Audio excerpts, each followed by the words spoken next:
Here is wisdom. Let him that hath understanding count the number of the beast, for it is the number of a man, and his number is 666.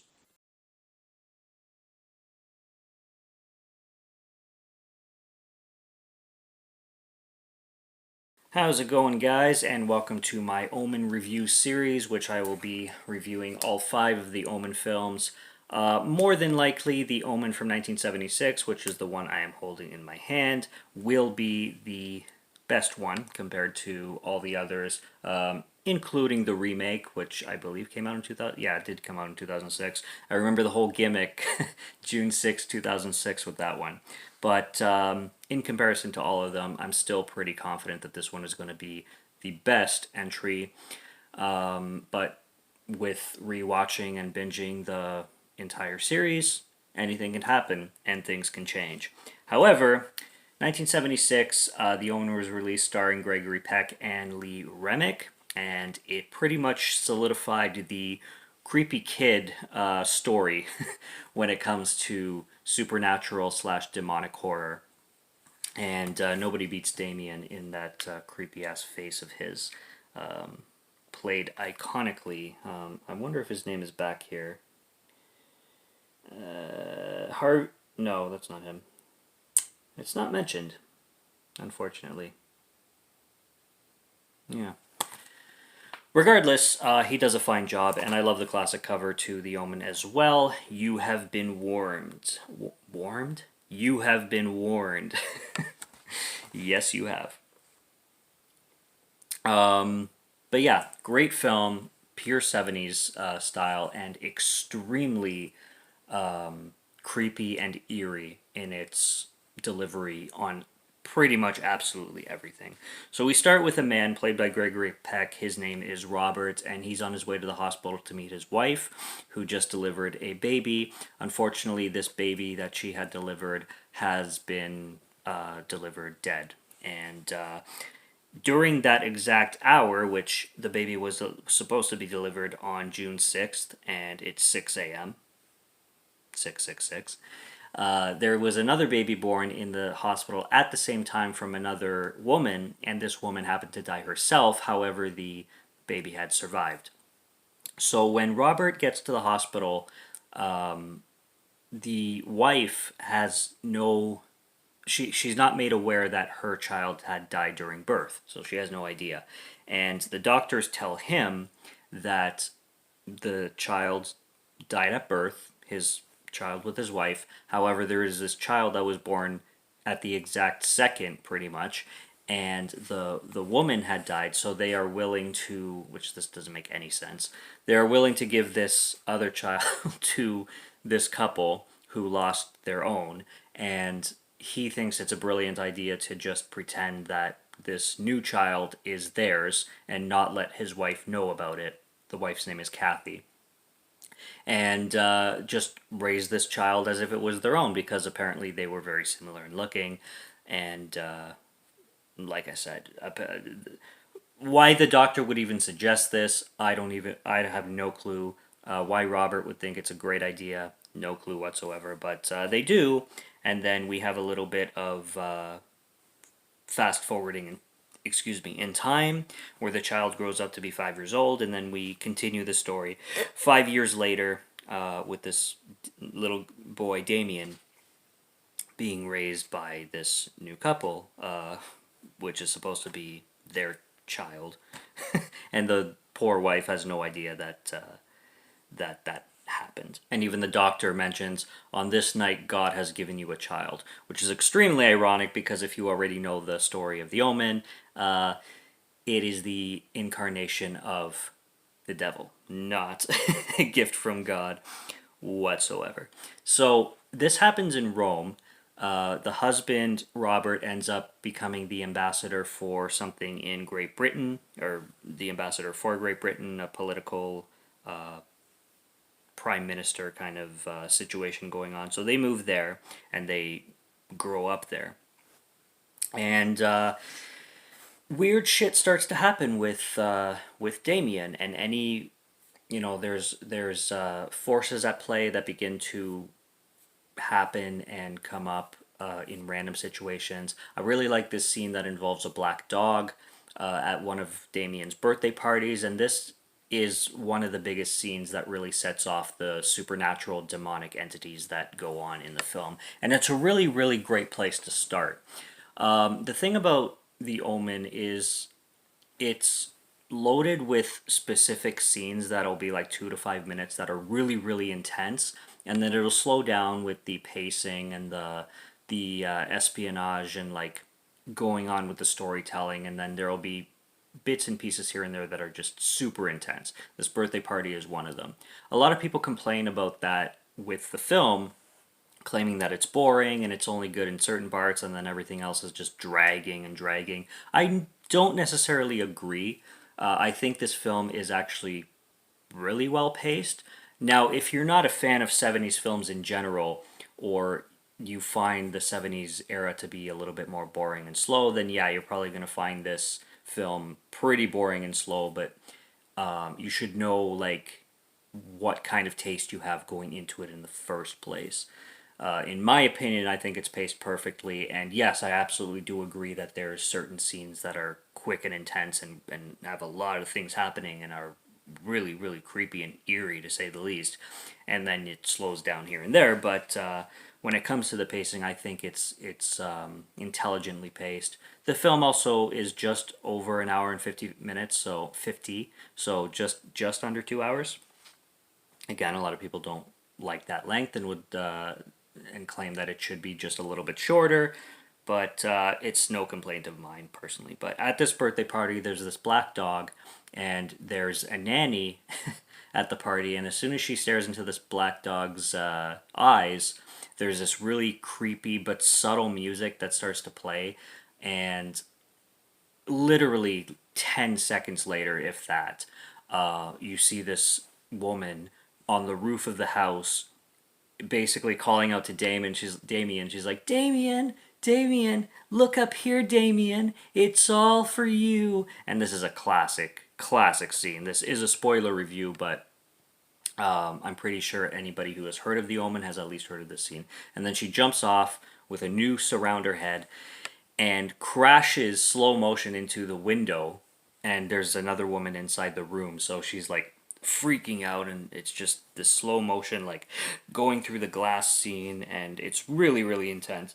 And there's such an eerie vibe too with everybody in this party who are staring at the situation but not necessarily freaking out. It's a really, really interesting scene, the way they played it out and the way the director made it happen. Like, even there's a clown at the party, and the clown is just like kind of thing, and the little kids are just staring like in this like monotone face, and nobody's screaming and nobody's running around and nobody's panicking. It's really, really strange, but it's really effective, and you can tell that this demonic force has such an impact on everybody in a really strange and eerie way. It's so incredible the way they chose to, the way the director, I should say, chose to go in that direction.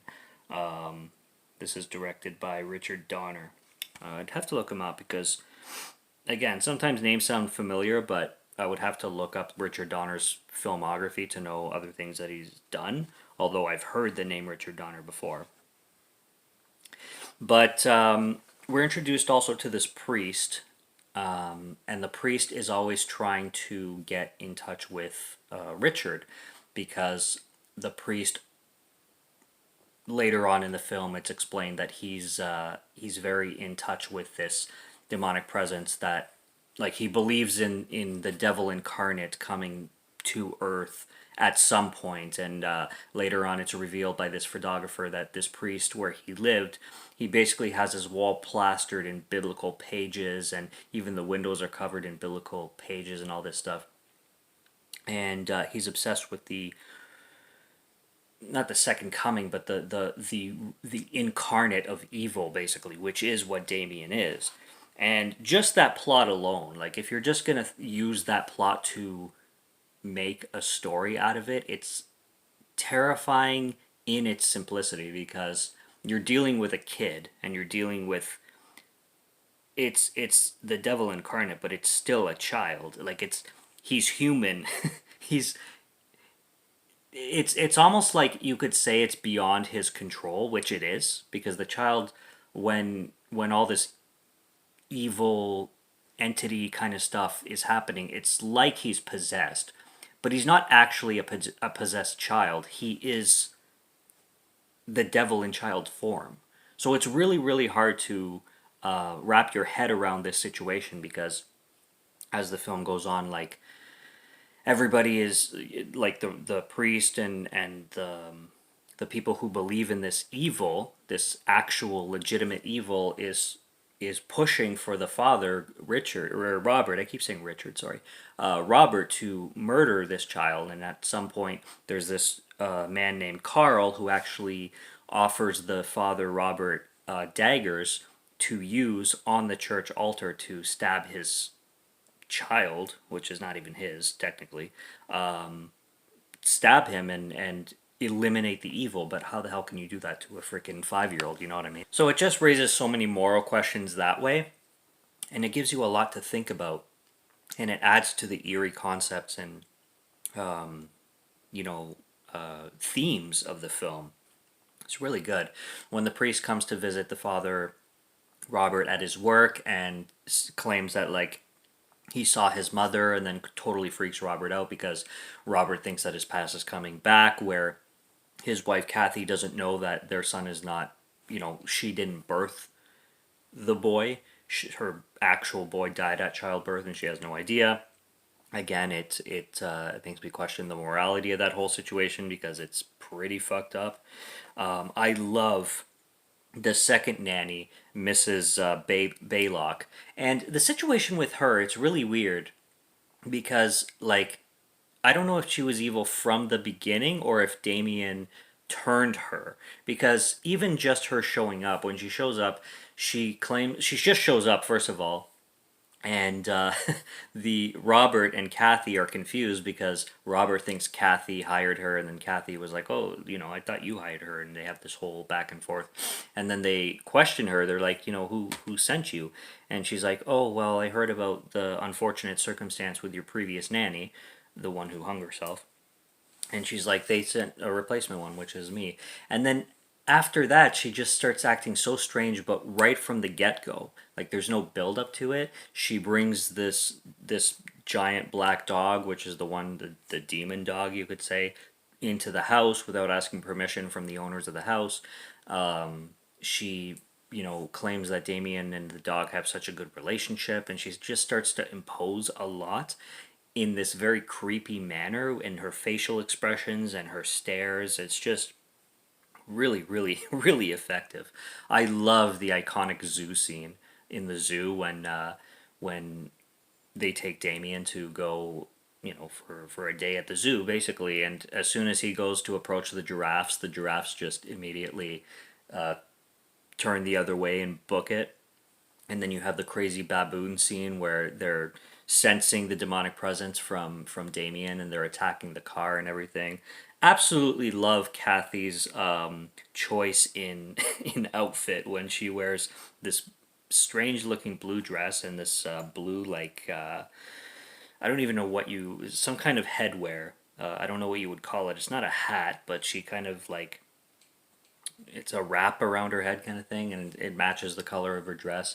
Very extremely 70s, but not something you see too many women wearing this day and age. This movie is dated, and a lot of people claim it to be dated, but it's a product of its time. I don't think it's outdated. I think it still holds up as a horror classic without a doubt, and I still enjoy the fuck out of it for what it is. It's not boring by any means, and it still holds its creepy factor. Very, very much so. I love all the foreshadowing that goes on with the photographer character whose name is Keith Jennings. And anytime he takes a picture of, whoever, including the priest, there will always be like a hint towards that person's death, and then that person's death always ends up coming true. And the priest's death is another iconic one with where he meets Robert in the park, and Robert thinks he's crazy, even though he foreshadows everybody's death that's going to go on through the film. Like, your unborn child is going to die. He does. Like the second one, because Kathy ends up getting pregnant mid film, and she doesn't want any more children after dealing with Damien, but she has that accident where Damien is riding the tricycle, and really, really reminiscent of the scenes from The Shining, where the little kid from The Shining, and I'm blanking on his name, is always riding the tricycle. That happens in this one, and then she has the accident where she falls off the second floor rail basically, and she falls with the fishbowl and everything, and then she has that miscarriage from the fall. And like I said, the priest foreshadowed all the deaths that were coming forward, and then when he gets up from the park and that storm starts to happen and he goes to the graveyard and that shaft just going right through him, it's such a classic shot, the way they filmed it, and the cinematographer, the way they position the camera and everything. That should have been, like, could have been easily like a front, like a poster. And I'd be surprised if they didn't use that shot in any poster whatsoever, because it's so good, and it's such a good shot, just that specific moment. Really, really good stuff. I like the wife Kathy in the hospital. She's, don't let him kill me, don't let him kill me. And Robert's kind of dive into questioning his sanity. Everything in this film is obviously portrayed as, Damien actually being the reincarnation of, or the incarnate devil, but anybody in their anybody who would be going through a situation like this would always be, you know, thinking the obvious, like, are they going crazy? Like, am I losing my mind? When it comes to, like, how can I believe this priest that is, there's so many coincidences happening at the same time, but none of this can be real. This is just too absurd to even wrap my mind around. You know what I mean? The scene in the graveyard where Robert is sent to go check the graveyard to the original mother's, who birthed the actual mother who birthed Damien, to check out her grave, and he digs it up and they find an animal inside it.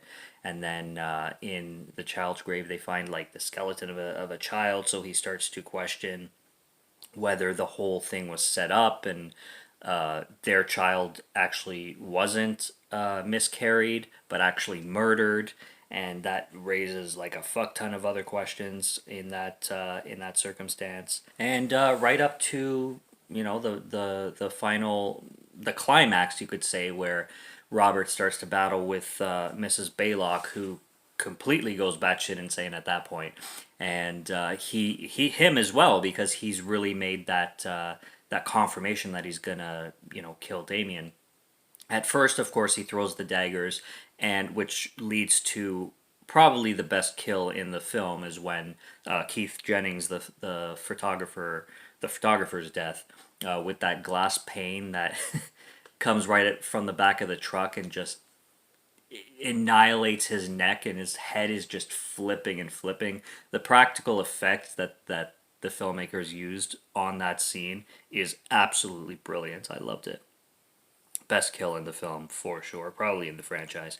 But leading to the church scene where he's carrying his child to the altar, and the child is innocently saying, like, "No, Daddy." It's such a polarizing scene with your emotions, because you don't, like, it just makes you think, like, what am I going to do if I was in that position? There's no way of telling, like, am I going to stab this kid who I know is the devil, or am I fucking crazy and do I need a loony bin kind of thing? And the scene where I think it's the cops come in and it's like, drop the knife or you're fired, or I'll fire, or you're fired, Jesus. Drop the knife or I'll fire, and then that slow motion bullets, and then you have the funeral scene, which I am assuming is Robert and the nanny, Mrs. Baylock, in the two caskets, and then of course you have Damien holding his foster parents' hands. You know, there is foster parents in the next movie, but he's holding some woman's hand, and he turns around with his creepy little smile. It's a great creepy kid film, and deserves to be remembered as a classic. And like I said, until I watch the other ones, I will definitely hands down place this as so far my favorite one by a landslide. There's no comparison to this one and the other films that I recall. So, however, the other ones like this is the one that I've seen the most anyway. The other ones, a lot of them I've just seen once, but still good. Like a lot of them are good nonetheless. But you know, when you're holding them beside this one, different story. So that's The Omen. For anybody who hasn't seen it, I highly suggest going to check it out. And let me know what you think if you grew up with this film. And let me know your thoughts, and let me know if it still holds all that eeriness, all that creep factor, or let me know if you just find it boring as fuck. I certainly don't, but would love to hear any opinion on The Omen anytime, any day. So subscribe to Morgan Film Fan if you like to listen to my voice or if you like my film reviews, and I'll be back with some more when I can. Stay tuned. Check out the other reviews on the channel, and subscribe if you're interested. Until next review, take care and cheers.